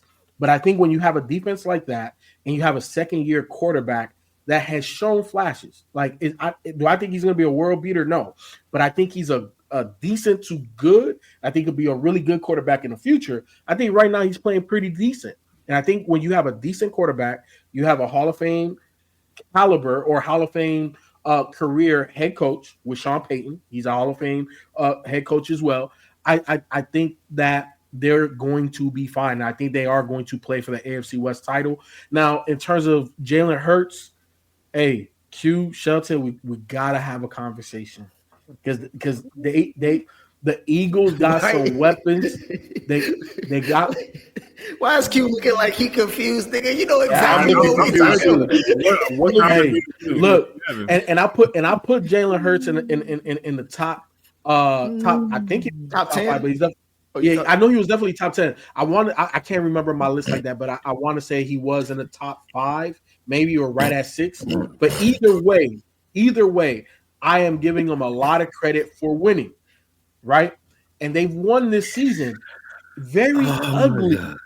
And the thing, and the issue I have here, and the reason why we have to talk about Jalen Hurts is you have one of the best wide receivers in AJ Brown. You have a one of the best combo or complementary wide receivers in Devontae Smith. And these guys, you look at their numbers, it's paltry. And the main reason is the quarterback. The quarterback is missing. The quarterback is not making the type of plays downfield. Now, if you win, it is what it is, especially because we know he's a dual threat quarterback. So if he makes up that difference that he can't make with his arm, with his legs, I'm not complaining. But it looks ugly. It looks ugly. And right now, I think that this is the game that if they don't right the ship, if Jalen Hurts doesn't start playing better at the quarterback position, what I mean by that is he got to throw the rock more efficiently. If he throws the rock more efficiently, I'm not worried about that. But if he continues to look like this, the Eagles not going to go far. Do you think what I mean by far is Super Bowl? Do you think he can throw the rock more efficiently? I think so. Because we've seen it. Because we've seen it, he just hasn't been consistent. So it's not like he's. When was this? Well, he can do a spike as long as the receivers are open. Okay, that's okay. That's so the receivers haven't been open. That's not asking much. They really need to be wide open in the NFL. They're not fine. They're not wide open. So we're hold on, Q. I just want to make sure you are blaming AJ and you're blaming Devontae. No, I'm blaming 6 coordinators in 4 seasons or whatever it is. Okay, so do we want to talk about the truth? Because I tell you right now, just say your piece. Just say your piece. I'm talking. If Jalen Hurts was playing like shit, I tell you he playing like shit. Okay. But the nigga threw for 280 yards, just like everybody in this chat want him to do. Oh my God, throw for 300, throw for all that shit, right? And then you fucking lose. So clearly it ain't got nothing to do with how he throw the ball. AJ Brown want to bitch and moan for weeks and then give up on routes every single week. I'm tired of that. And clearly they had a conversation where Barkley had to literally call those guys in and be like, bro, what's the issue here? So my problem is Kevin Patullo, our offensive coordinator, everybody in Philadelphia media is calling this out because this is the issue, is that nobody's open because they don't stem these routes. We have guys going to the same parts of the field. Yep. There's no options at the top of the route, and we're just calling the same vanilla bullshit. And that's not on Jalen Hurts, that's not on AJ Brown, and that's not on Saquon Barkley and all these people. Because you look at Barkley, he went from having one of the greatest seasons in NFL history to now getting 2.4 a carry. That's not on the O-line. And the O-line has lost Mekhi Becton, and we're very banged up and yada yada. But no excuses. It's just the context. So the thing is, though, is that we have the ingredients to be good. But Kevin Patullo was promoted from within this building. He has no experience as a play caller. And everybody in Philadelphia media and everyone who watches this team knows that it's Kevin Patullo. You saw the fact that Jahan Dotson, that was a 40-yard dot. You can't put it nowhere better than that as a quarterback. It's not on Jalen Hurts in the sense of him designing the plays, because it's been Nick Sirianni's system. That's who I really put this all on, is that Sirianni's system has been very vanilla. The one time that we had a very efficient offense, to me, to the eye test and to the numbers, was Shane Steichen. And Shane Steichen, that year was when he had to hand the keys over to him, and we used Jalen as an elite RPO quarterback. They keep trying to do these vanilla routes and trying to make him into a simply pocket passer, and that's not his game. The wide receivers are tired of this vanilla playbook. Dallas Goedert is not being utilized the way he should. Saquon Barkley is not being utilized the way he should. And we have all these other secondary and tertiary wide receivers like Dotson and Mechie and all these guys who have talent, and we don't even use them. So my thing is that Jalen Hurts has exhibited the ability to win games throwing the ball. I just genuinely 1,000% am putting this on coaching and coordination because it just looks bad. It does. And add on to what Q said, another big issue is when the play breaks down, because like he said, there's no variety to the routes. Once the play breaks down, it's up to the receivers to try to work themselves open because you got a mobile quarterback. We looked at the all-22, and this was other people's examples, not mine. But they were showing how they just kind of stopped. Just kind of stand there and look at him. So it's, a lot of times the options we talk about that other quarterbacks have of you running to get open, they're not doing it. So it's almost like everybody's just frustrated, so they just quit on the plays. And it's happened, I'm talking about multiple times a game. And you don't see the adjustment. The touchdown to Saquon Barkley, Jalen Hurts called the play. That Rams game, you can't convince me that Jalen Hurts wasn't calling those plays in the comeback. You can't convince me otherwise. Because it was totally against what everything they went rogue is what I believe. What Kevin? Is that what he said? I was gonna say, is that what you're guessing? Or is that what you just? No, I'm guessing that one. The Saquon, I'm confirming. I was guessing the other. He said it. Saquon said that. Saquon said it. Hurts audibled out. Yeah, he said. Do you trust Jalen Hurts to call the plays? Shit, this one better than that was a good route because he cooked that linebacker. He did. That was a great play. And he saw it. He saw it in Saquon. If you go look at Saquon's interview, he tells you Jalen's reading everything that's going on. He's telling you Jalen knows everything that's going on. Why don't y'all think that he has the freedom to do that more often then? Some games he does. Some games he doesn't do it. I don't know why he doesn't. I mean, I guess he can't go rogue completely, Lou. I mean, if they vanilla, even in the Rams game, it was noted by an insider that he called in the first half of the game, which they didn't do nothing. I think he called like 2 or 3 audibles. Second half, he called 8 to 10. So it was a difference in him calling plays in the first and the second half, which that's a lot. But I'll say this is the one thing I will say about Jalen Hurts. September 29th, 2024. You want to know the significance of that date? Before this Sunday, that was the last time he lost the game. So I'm not worried about this. I'm more worried about the other stuff. Go ahead, Lou, because I got some things I need to say. I think it's interesting that the vanilla routes and the OC are getting the heat they did when the Eagles have been down this road before when they almost fired Nick Sirianni for losing the locker room. Then he had to hand the play calling over, like you said as well, Q. Mm-hmm. They giving this dude who doesn't seem like he is that great of a coach a lot of rope to hang the Eagles, especially when you got the most talented football team in the NFL. If y'all are telling me that this man, Jalen Hurts, is going up to the line and making adjustments that are turning into big plays like the one to Barkley or the one that won the other game, then why doesn't he have that freedom to do that most of the time? It doesn't look like he does. I think it's just rank and file, Spike. Like, you can't just step on people's toes. But that's what I'm saying. You have y'all head coach is a dead man walking. It's gonna take one season for them to fire. They don't like him, and then the OC is not good. So it's strange to me that if Jalen Hurts is recognizing these defenses, reading everything right on the field, that y'all have one of the best GMs in the game, and if it's rank and file, it should come from up top. Just like it came from up top when Sirianni had to stop calling plays. It's like, give him if he can drive this car better than them, then let him drive this car. Who cares how y'all feel? Yeah. I got the best product. If I'm Howie Roseman, this is what I'm saying. I got the best product in the NFL. I'm probably the best person at this job. Every position, I got that shit in place. But y'all are fucking it up with bad play calling. Y'all are fucking it up with not being able to control the player. So I'm not sure what's going on with the Eagles. It just don't look right. I ain't gonna make the normal Jalen Hurts joke that I do because y'all may be right. He may be able to call these plays better. But my question would be is why ain't he doing it then? Because we've seen precedents of this, especially with successful quarterbacks, especially with Peyton Manning's, Tom Brady's. He's won a Super Bowl. Patrick Mahomes, like they're quarterbacks that can go out there and call their own plays. And if y'all putting Jalen Hurts in that category, then he should be given the freedom to do it. Because it looks like the Eagles will be a lot more successful when that happens. They don't really get to call their own plays either, though, Lou. I don't think that there's any. I mean, they can audible. They sent in 2 plays. Fair, but they sent in 2 plays, and he made the decision on which one that needs to happen based off what he saw or audible out of it. So y'all are telling me that he's good at doing this. I don't know. I don't think he is. But if he is, I think he should be given a lot more freedom to run this offense, and then that fixes the Eagles' problems because it sounds like the problem's coming from the sideline. And that's why it's so important to have the report that came out of Saquon Barkley calling AJ and Jalen in and being like, "Yo." They're apparently talked for hours. Said it was a really positive conversation. So we hope, you know what I mean. But I put everything on Sirianni and his play design. And then secondly, I put it on Patullo with the play calling.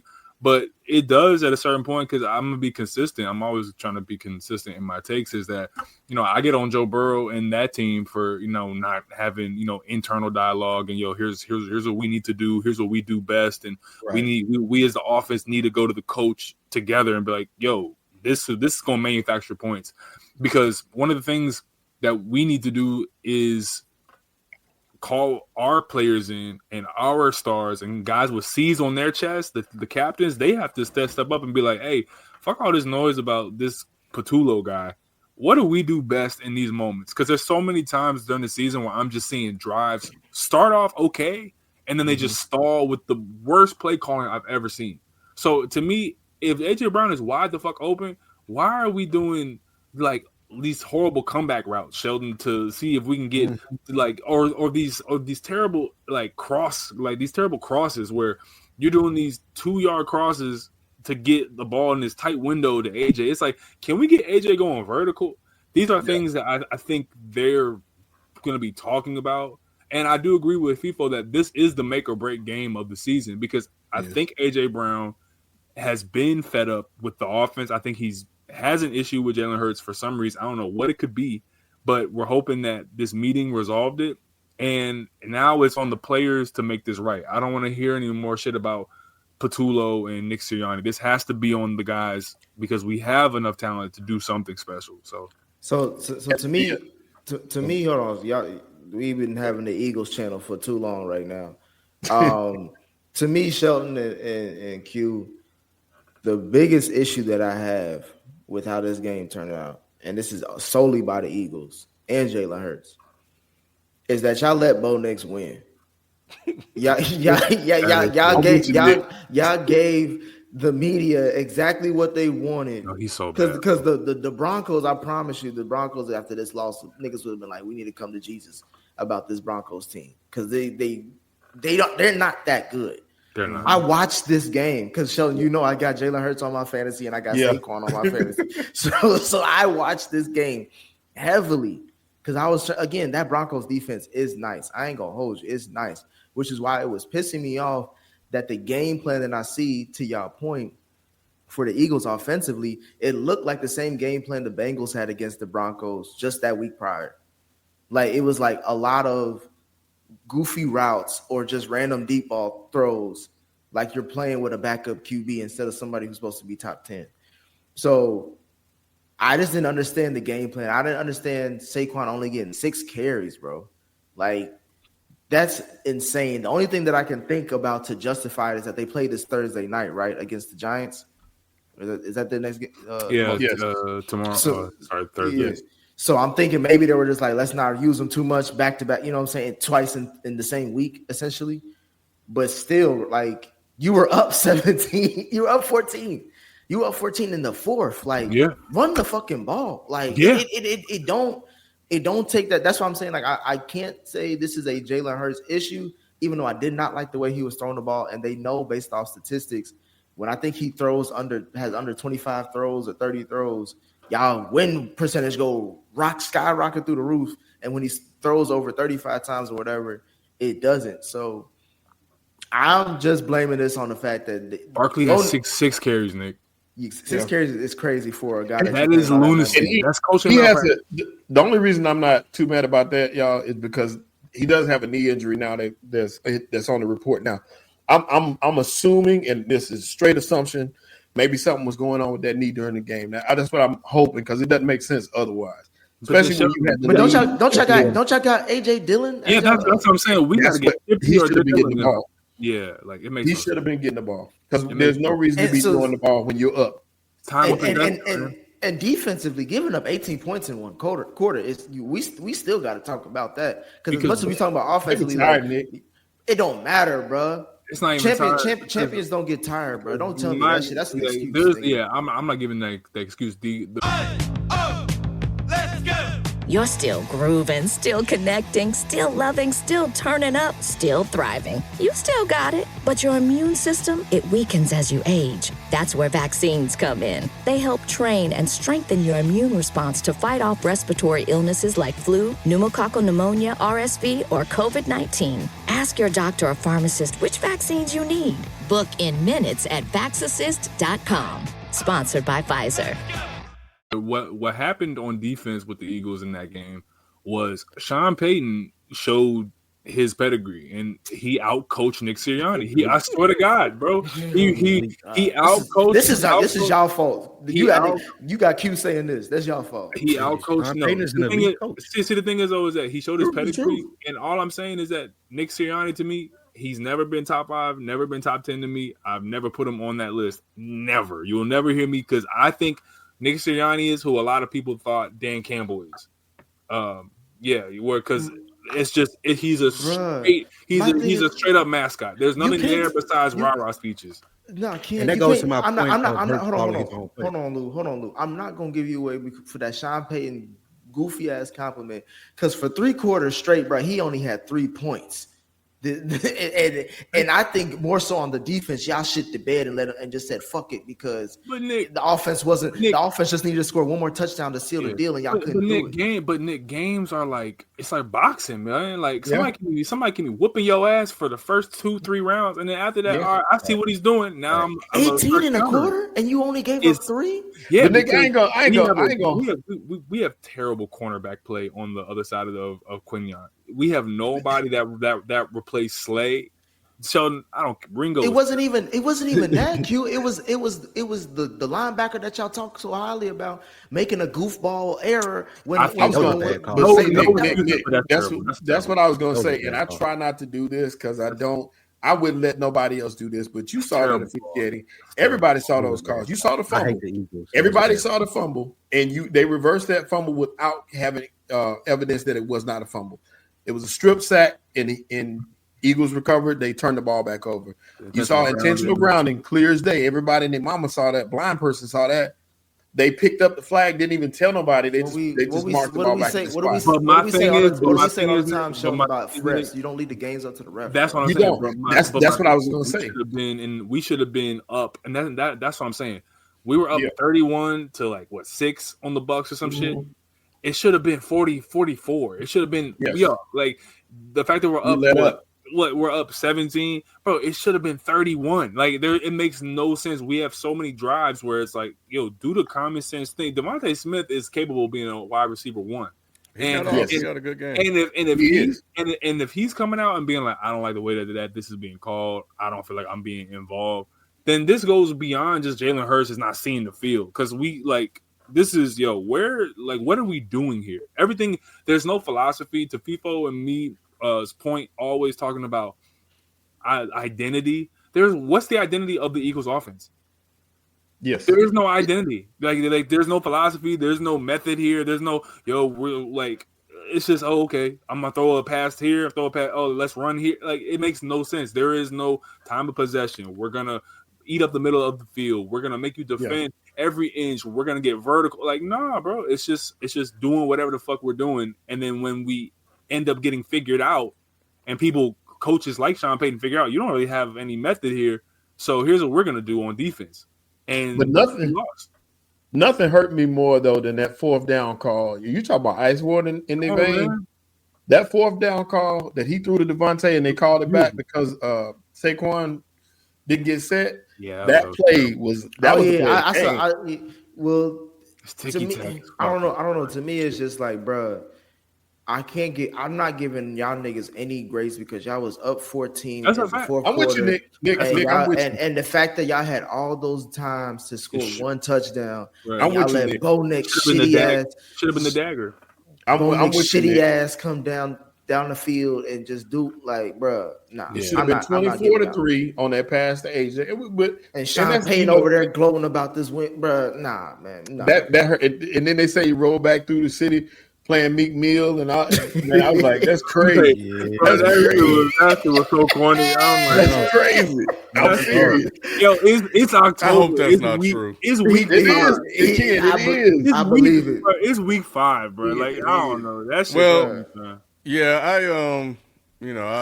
think it's much ado about nothing. You know, they just had a bad quarter loss. It's not like the Broncos did anything special. So I don't think there's any reason to panic at all. But playing a division rival a couple days after this, I'm on high alert because this is like either it's all gonna come together or the wheels gonna fall off right now. Y'all, this the tune-up game. Yeah, Giants on a short weekend. Jackson Dart just shit the bed against the Saints, bro. He's going against the Eagles defense. I mean, he's going against Hall of Famer Spencer Rattler. So and we're gonna move on. You don't think the Broncos did anything special by coming back in the fourth quarter against the Super Bowl champion? The Eagles really beat ourselves, bro. We really beat ourselves. I don't understand how y'all diminishing this. Like I thought it was some miraculous. They just turned up a bit. Nah, I just saw a team. They got out coached. They had a great coaching performance in the fourth quarter. Y'all talking about Bo Nix like he is Trent Dilfer. He made great plays in the fourth. What about the first 3 quarters, nigga? Okay, but who won the game? That's what I'm saying. Like y'all said that they didn't do anything right. The Broncos showed that they're a contender. They didn't give up on this game. They won this game. Their defense came and played. Bo Nix did what he needed to do to win this game. Sean Payton called the plays he needed to call. It's a great win. It's a huge win on the road, but I don't see them sneaking up on anybody else. That's the whole point. It ain't gonna be a shit. No, Shelton, you don't even have to explain shit to him because he just said some goofy ass shit. All that shit he talked about Jalen Hurts when it comes to just winning the game, and then he gonna say Bo Nix won the game. Nigga, nobody want to hear about that shit. I watched the game. Bo Nix wasn't doing a goddamn thing until the Eagles just said, "Fuck it, let them win." Right? They didn't. Bo Nix made plays to win the game, just like y'all say about Jalen Hurts. Bo Nix ain't do shit, bro. I feel that too.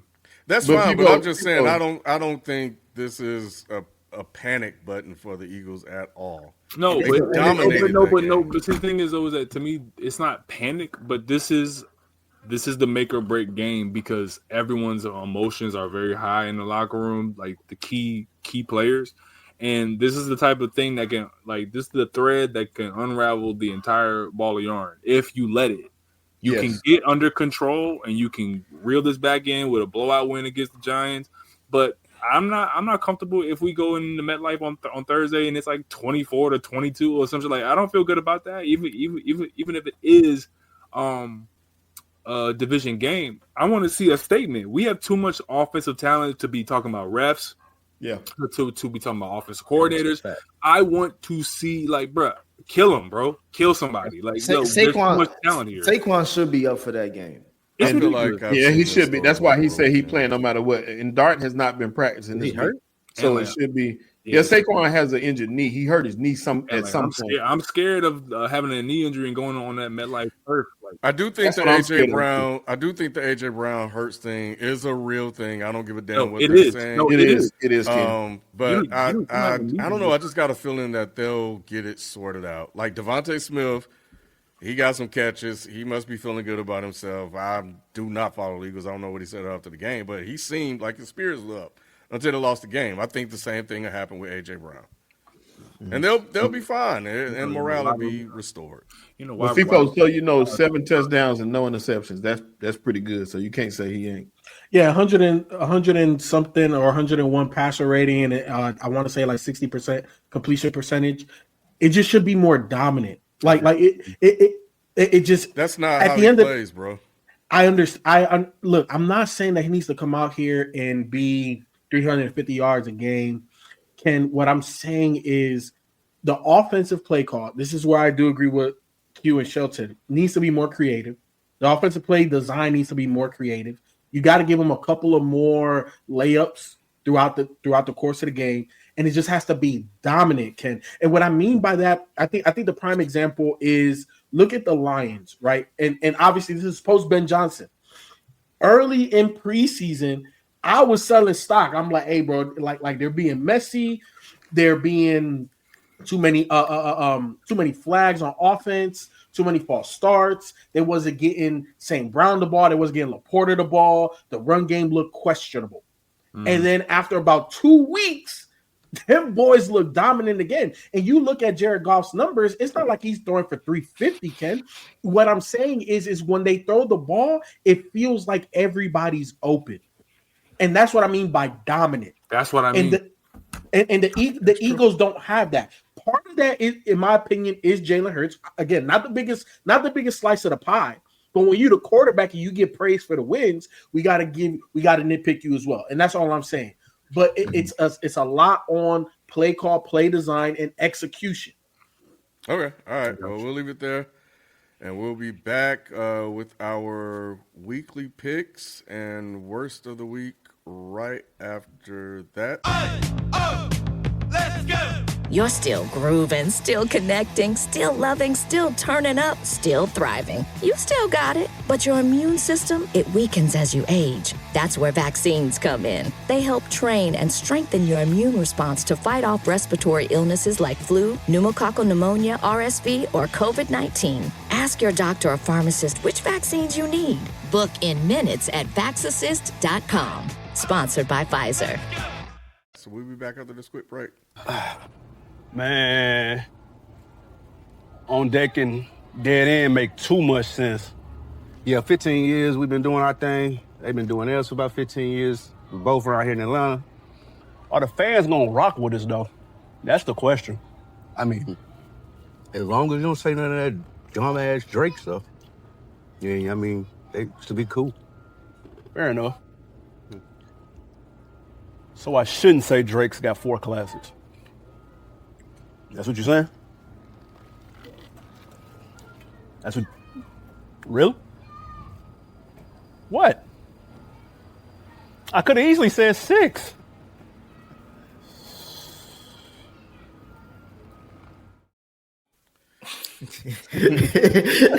That was Lou acting debut. Yes, sir. Yes, sir. Okay, then, Lou. What? With the sweet drink.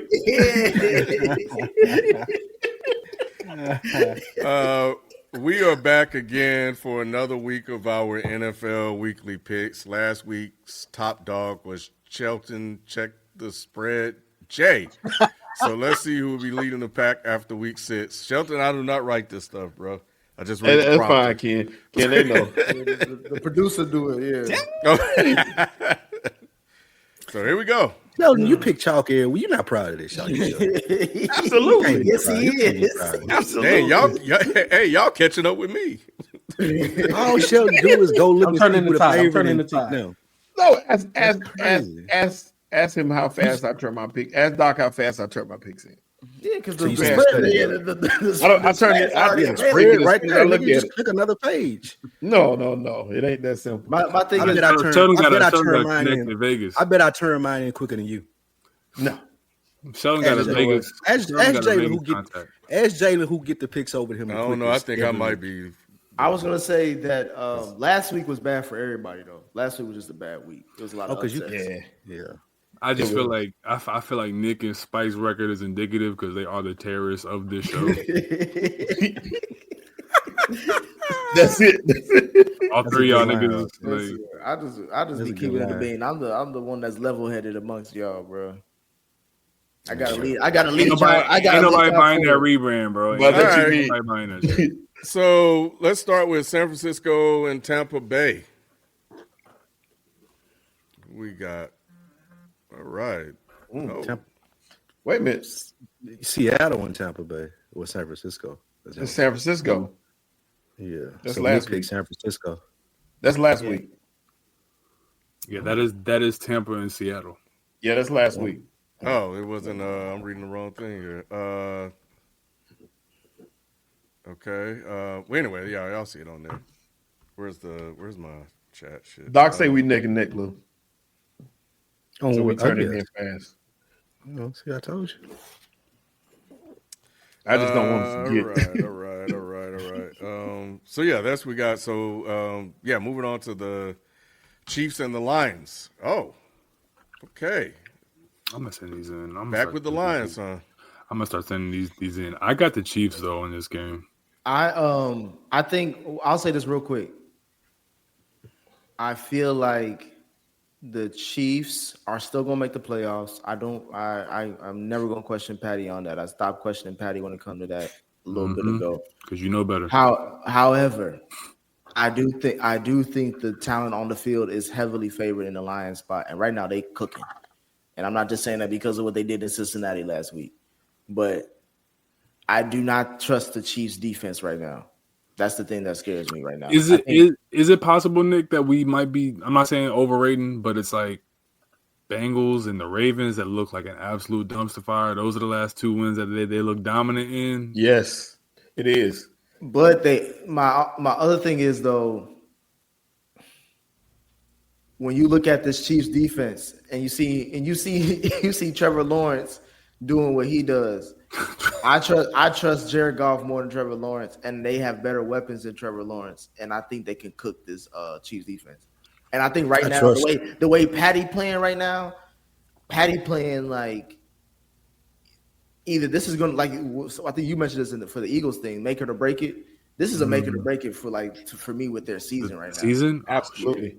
I still would bet that they make the playoffs, but if they lose this game, bro, I'm like, at this point, what are we talking about? Absolutely. That's why I'm betting on the Chiefs for that reason, is because I feel like their backs are against the wall, and I trust Patty's back against the wall more than I do anybody else. So therefore, I was gonna say, Lou, I don't even know why you even listening to him. They get up for these. This would be their home. This is a big game for them. This they have to win this. Like, they gotta win. Lou, ask what the spread is. What's the spread? Oh, look at the spread. I know the line. I didn't even. What's the line, Show? What's the line? It's 2.5. Let me see. And guess who at home, Lou? How many times I got to tell you I favor the home team, regardless. Exactly. I don't care. All right, next team. But I will say Trevor did drop a dime. He did it to Brian Thomas. Brian Jones, bro. Like that was the best throw I've seen in a minute. That's what they thought they were going to see since he got drafted. And I was shocked. And that last play was great too. Him falling and getting up like that. First of all, that was not designed, nigga, because I thought he gave. I'm just saying it was a great play for him. I thought you were talking about like they planned that. Oh no! I know they fall down. For him to stick with it and score. I thought he gave himself up. I didn't think that's some Ben Johnson shit. That's some Ben Johnson shit. Speaking of Ben Johnson, yeah, I have no idea. I agree with Sheldon, actually. Sheldon only doing this because he hating on my the Commanders are gonna win the division. I agree. No. Give me purple toenails. I agree. I'm gonna tell you exactly why I did it. I think they had a week off, and I really, really like that Bears defense. Plus, you look at the fact that Washington beat them last year like they did. The Bears got something to prove. He going against the grain on that one. I can't believe we ain't talk about Justin Herbert this week, but that's fine. And here's the thing. I like the Bears. Regardless of whatever Nick says, you look at the numbers compared to last year, this year, offensively, it's basically night and day. And Shelton, I do like the players on defense, but I don't know if Ben Johnson has a grasp as a head coach on the defensive side of the ball yet. Like, they're just not making enough plays. That's the only reason why I picked the Commanders. Hey, Q, guess what the last two teams the Bears have beaten? You want to guess the defenses they played or Caleb Williams had to play? Cowboys and they played the Raiders. Yeah. So that's what FIFA has been sending me data on. It's the Cowboys defense. But I don't trust this Washington. I don't trust this Washington defense. And like I said, Evans is better. I mean, Caleb beat the MVP Spike, so you know. Yeah. But Commanders are at home. I don't know. They damn near a touchdown. They damn near a touchdown favorite. Next pick. That's my upset. Give me the Bears too. I'll take the Bears. I had the Bears. I submitted the Bears. Okay. This is actually an interesting. Y'all tweaking. Sam Darnold gonna run a train on that defense. Like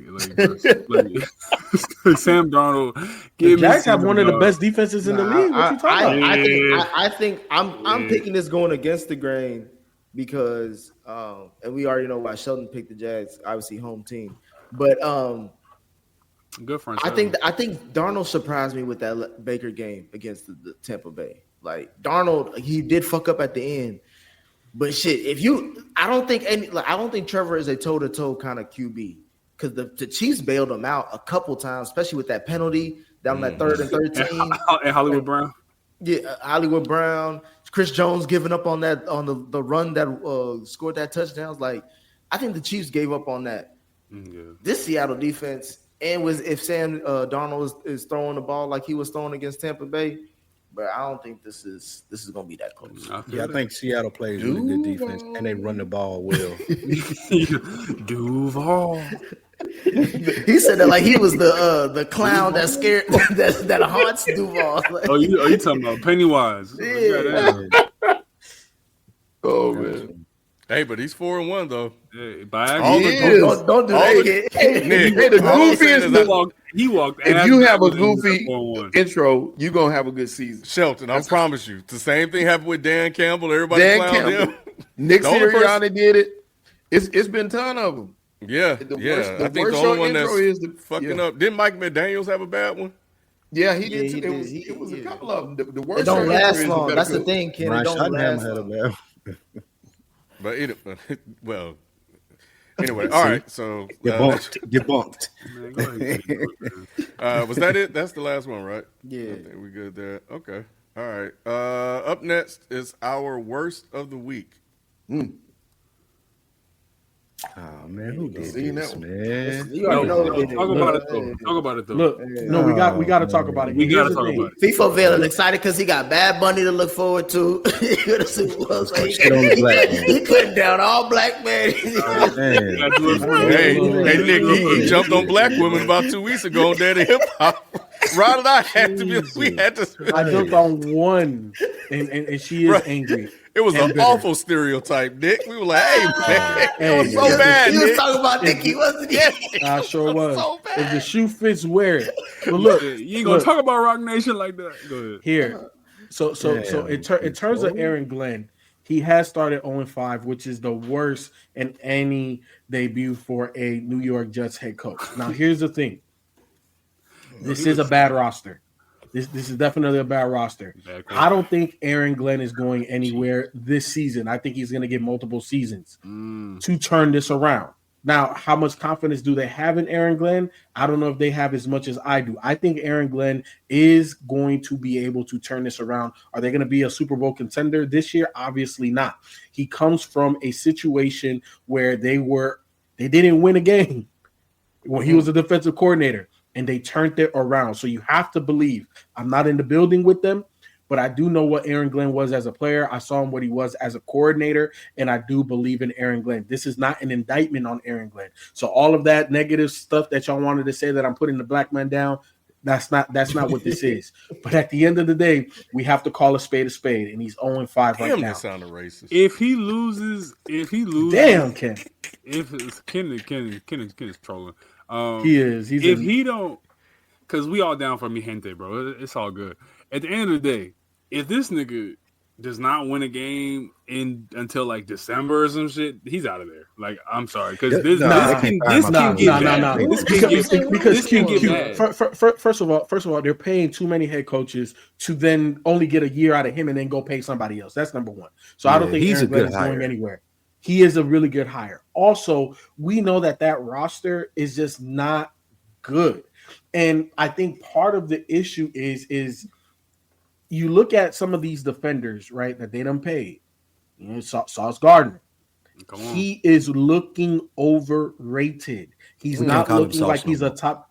You can't call him Sauce. What's his real name? We just gonna say Mr. Gardner. Chauncey, right? Mr. Gardner. Yeah, call him Ahmad. Don't do that. Don't do that. Don't do that. Don't do that. Nick, that's disrespectful, bro. He gotta. No, it's not. He gotta No, it's earn not. that sauce. He's not top 5. He gotta earn the sauce. He's not top 5 no more. I think I He's can a see Gardner. 7 or 8 corners that are playing better than him right now. 100%. First of all, Nick. Christian Gonzalez in one game looked better than Sauce all season, bro. And that's one game. I am just saying this. The only Ahmad that we acknowledge is Ahmad Rashad. We will not count.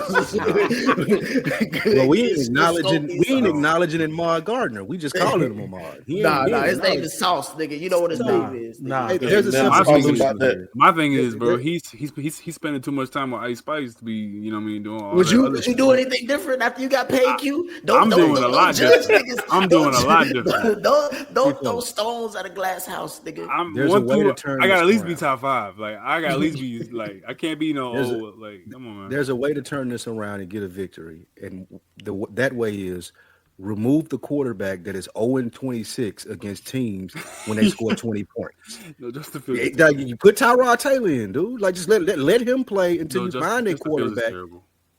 Yeah, Justin Fields is not. As I've been saying for years, he's not a good quarterback. He's not like there's no reason for him to be in these games. Mike Tomlin won 4 games with him. He did. And Mike Tomlin is a hell of a coach, one of the best coaches in NFL history. I don't know if Aaron Glenn is that. But if you got a stat out there that says you're 0-26 when the other team scores 21 points, you got to go. You got to sit down, bro. I will say this. They just need to beat the Pats. If they beat the Pats, I don't know if they can They do need that. to start Tyrod Taylor. That's the answer to all regardless those of who they questions. start. Regardless of who they start at quarterback, they need to like Aaron Glenn does need to start winning some games. But I would be shocked if the Jets fired him after the season, regardless of how the season. I would They're not. not gonna fire him. I would not. You don't make a hire like this. Hey, Lou, if they fire Aaron Glenn after this season, regardless of how it goes, oh yeah, I'm gonna be relentless on head coaches. Peter, You don't make this hire and fire him after 1 year. He can go 0-6, 0-17. 0-17 is crazy. Yeah, it Yeah, is that's- crazy. It depends on how. You can't win one game, nigga. Like, It depends on if Justin Fields is in the game. It Like I honestly said, depends on if you got to hold if your defense got to hold teams under 21 points in order for your quarterback to win, he don't need to be playing. Yeah, but bro, That quarterback need to be on the bench. But Spike, you can't throw all that shade at Aaron Rodgers and then act like you gonna make Justin Fields into this guy. That's a fair point. And That's a really good point. I agree with you there. You know what I'm saying? That was his first mistake as head coach. Like no, and his second probably mistake is picked up doing Aaron that little Rodgers. ass crazy ass dance on the sideline. Like, Yeah, bro, that was yeah. Come on, man. The biggest Last thing, point, the biggest thing for these coaches is you got to see the mood of the team and how the team is performing. If they playing hard and losing, he ain't going nowhere. But if they out there just lollygagging, if they giving up, then he ain't gonna be there. Would you lollygag if Justin Fields was your quarterback? Yeah, he done. Josh Bros, in the words of the great Joe Benigno. You change the Jets coach, the QB, the uniform, the stadium. It doesn't matter. The results never change. That ownership is. Man. I like the uniforms, John. Sacramento Kings. I'm gonna keep going because since we just wrapped up the Jets topic, I'm gonna read the other ones from him because he's going through it right now. Poor Josh, man. Josh Rose, as a fan of a dumpster fire like the Jets I'll sell my vital organs and maybe a family member for a coach like Sean Matt. I know that's right. And last one from Josh Bros. Weekly Ahmad Gardner update. Once again burned for 2 20-plus yard throws and 2 PIs, no tackles, 1 pass breakup. He is the most overrated player in the league. No, George still in your top 5, Nick. George Pickens had him in spicy. jail, nigga. Nick, he's still in the top 5. Hey, he always gonna be in the top 5. Shutting sauce, nigga. He's just looking at aura. I like the count. Nick is living off of YouTube edits and TikTok. Listen, y'all like to count niggas out. I don't. Damn, he look cool. Fuck out of here. Yeah, Mr. G Nutted, Jalen Hurts equal Trent Dilfer with a fade. Hey, you know what I was going to say? I know we not talking about hair. Y'all know, right? Chill out, Q. On, bro. Chill out, Q. Come on, Chill bro. out, Q. That's all I was trying to get ahead of it because You tried to stop it, Nick. Come on, bro. Nick, you couldn't get it out. He's a listener. He's a listener. He got the skid Honestly. mark of Buddha on top of his head. Come on, bro. Listen, I might let it go something because he only gave us $1.99. he could give us a whole $2. He looking like Killmonger, little cousin in them. Like, bro, what the fuck? That Michael D. Jordan. Like, what the fuck? No, I was gonna say that Broncos Eagles game, Sheldon. I'm sorry, bro.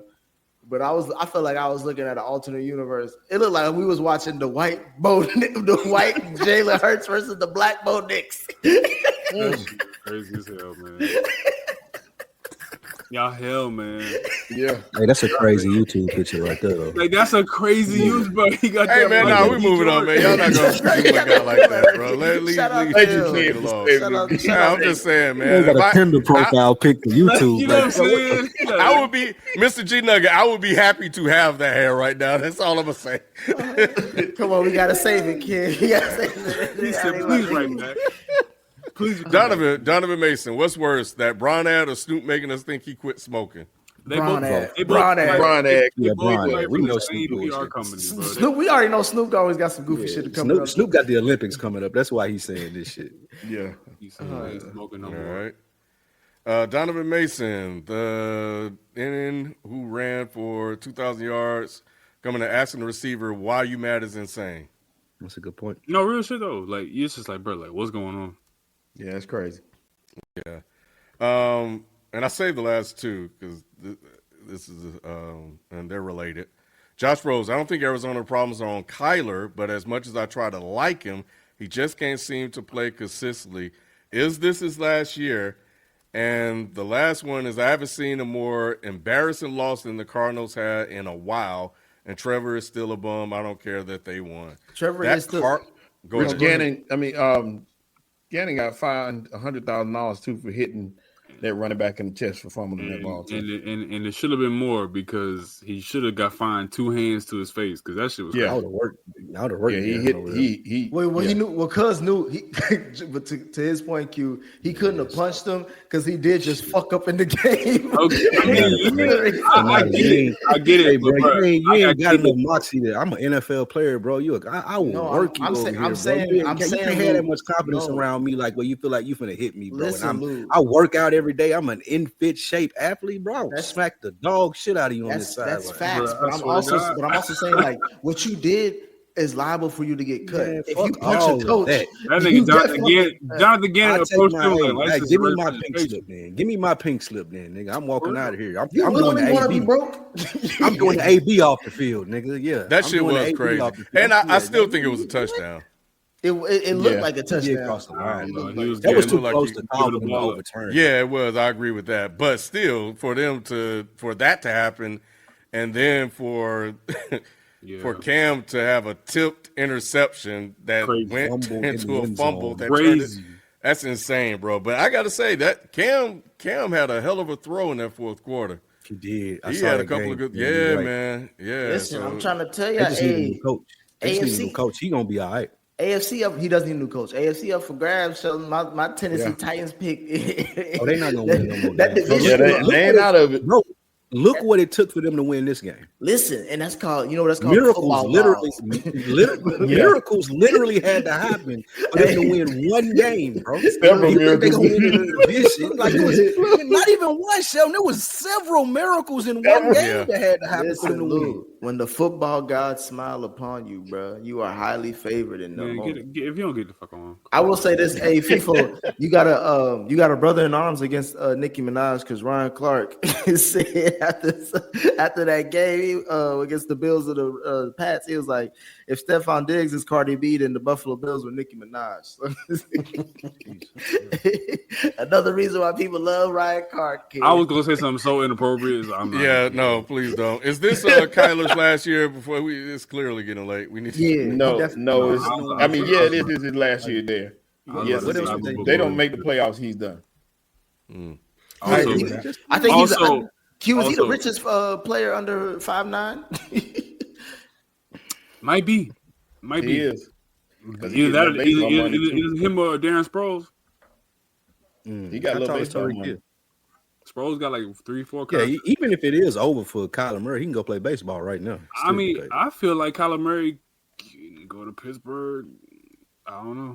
Mm-hmm. No, Kyler Murray still got an NFL career. He might just be done in Arizona. Yeah, because I think somebody else will pick him up. If we still, if like, because I'm still holding on to a little bit of Bryce Young stock, and I think a lot of people too. So if that's happening for Bryce Young, I think that Kyler Murray is going to be able to have that same. All right, last thing I was gonna say, I'm not the biggest Chip Kelly guy, but Kyler Murray is a Chip Kelly kind of quarterback. Okay, it is. I'm just saying. What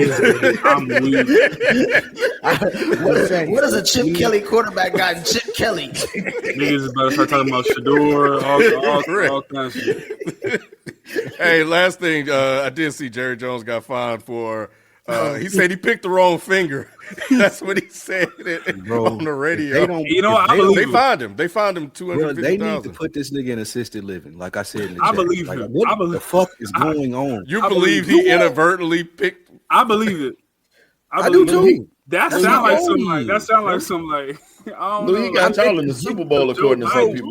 Like, I don't know. That was not inadvertent, Spike. It's a whole nother 2 fingers before you get to the middle finger. Right. Like you would have did this. He was smirking when he said it. It's a clear lie. I saw him trying to fix his fingers to do it too. He didn't just do it. He had to fix his fingers to do it. So he knew what he was doing. And that Mark Sanchez story is crazy. Oh yeah, bro. We ain't even talking about the Mark Sanchez. We didn't talk about a lot of shit. We talking about Mark Sanchez fucked up. Q, we gonna have to go back next time. But Mark Sanchez on fentanyl, bro. He on that mess, bro. Allegedly. Lou, if I told, I know we gotta wrap up, Ken. Lou, if I told you that story and I didn't say no names, you'd have said, bro, who's this heroin addict you talking about? Yeah, bro. He fighting. He got to argue over a parking spot, and he got to argue over a parking spot, bro. And then he got poked up.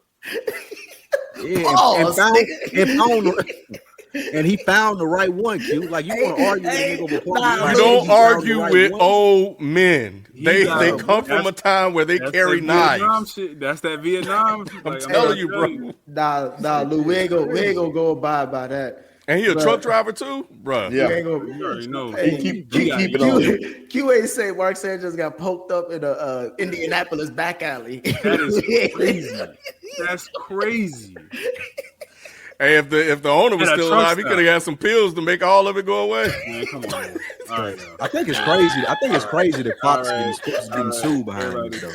Everybody. Hey, the fact that Fox gonna get sued behind this is technical foul. Y'all boys rough, man. You supposed to be wrapping this up. Technical foul. 3 shots at the line. Come on, man. Okay. Oh, see, I told you it's late, bro. All right, look, we about to get out of here, man, because we about to get shut down. We already having trouble with YouTube. They be limiting all our shit. All right, we catch you guys next time, bro. We out. Peace. Man. Y'all niggas. Let's go. You're still grooving, still connecting, still loving, still turning up, still thriving. You still got it, but your immune system, it weakens as you age. That's where vaccines come in. They help train and strengthen your immune response to fight off respiratory illnesses like flu, pneumococcal pneumonia, RSV, or COVID-19. Ask your doctor or pharmacist which vaccines you need. Book in minutes at vaxassist.com. Sponsored by Pfizer.